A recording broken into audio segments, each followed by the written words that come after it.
What's up, guys? Peter Von Panda here. Hey, I've been getting a lot of questions about my Jeep Grand Cherokee here, and people asking me, well, given the Anton Yelchin accident and Jeep's recall of the transmission or the shifter, have I had any problems with it? And let me tell you, what I probably didn't go into a lot of detail to my last video about what I liked and disliked about this car is that the shifter absolutely sucks. I'm surprised it hasn't been more of an issue earlier, but let's go ahead and take a look at it. So the first thing I want to note here is that in the Grand Cherokee shifter, I don't think that this is the only FCA vehicle to have this type of shifter. In fact, I believe I've seen the Dodge Charger as well as the Chrysler 300 in previous years have the same type of return to center shifter. So I've got the key in my pocket. We're going to go ahead and start this car up, press brake, hit the button. I don't know that the keyless entry here exacerbates the issue, but the issue here is that the shifter always returns to the center position. And what I will show you here is that there is an indicator right here on the dashboard that shows you whether you're in park, reverse, neutral, drive, and I don't know, user selectable mode.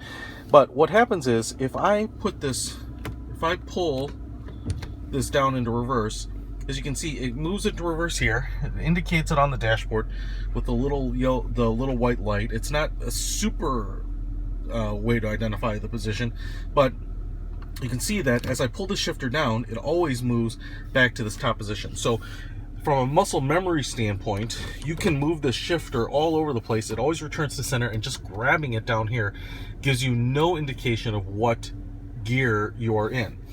So one thing that I've had issues with is getting it into reverse, because you kind of have to quick tap it, because if you do any type of long tap, you can easily get yourself into neutral or God forbid drive. And there have been a number of times when I have moved it, overshot, and had to kind of gingerly tap it. So now I'm in reverse, camera's on. If I go ahead and release the brake, I can actually move back there.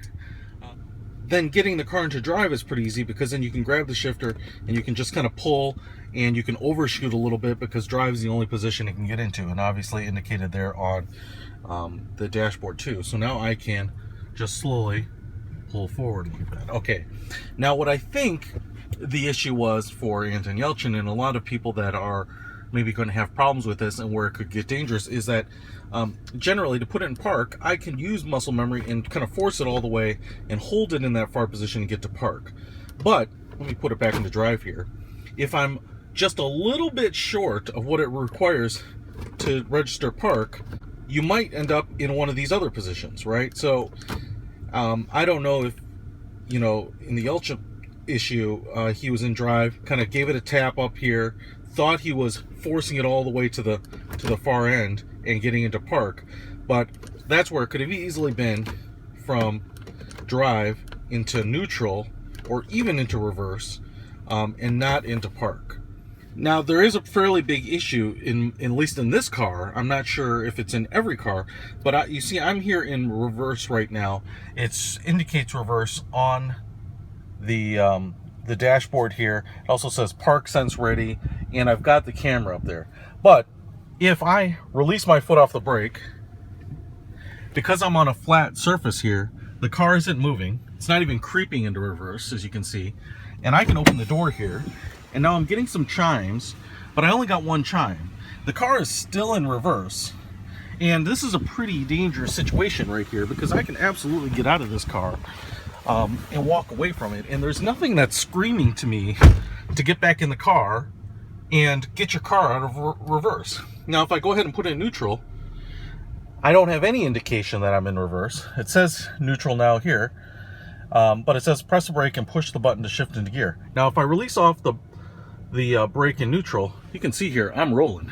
All right, so actually what I did here is I just tapped the shifter to get back into reverse to get me back up on the driveway, and I overshot. I'm in park right now. So this is where it's really easy, especially when you're in just a little bit of a rush and you're not being super diligent about it. So I just reversed back there to get into a different position than you think you are in.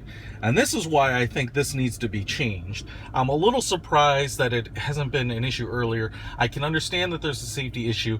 I've always had a convenience and a user issue with it, but obviously I've never run into a problem where it's been really dangerous. But I can understand now, especially as more and more fear kind of bubbles up over this, that this could absolutely be dangerous. So hopefully no one's had an issue with it, but this has been my experience with this shifter. It absolutely sucks. I'm not sure exactly what they're changing. It certainly would make sense to me to have some sort of physical change here, so that when you're in the park, the shifter is more forward, and when you're in drive, it's more back, so that there is a little bit of physical differentiation between the gears. Now, that being said, I don't know what the change is.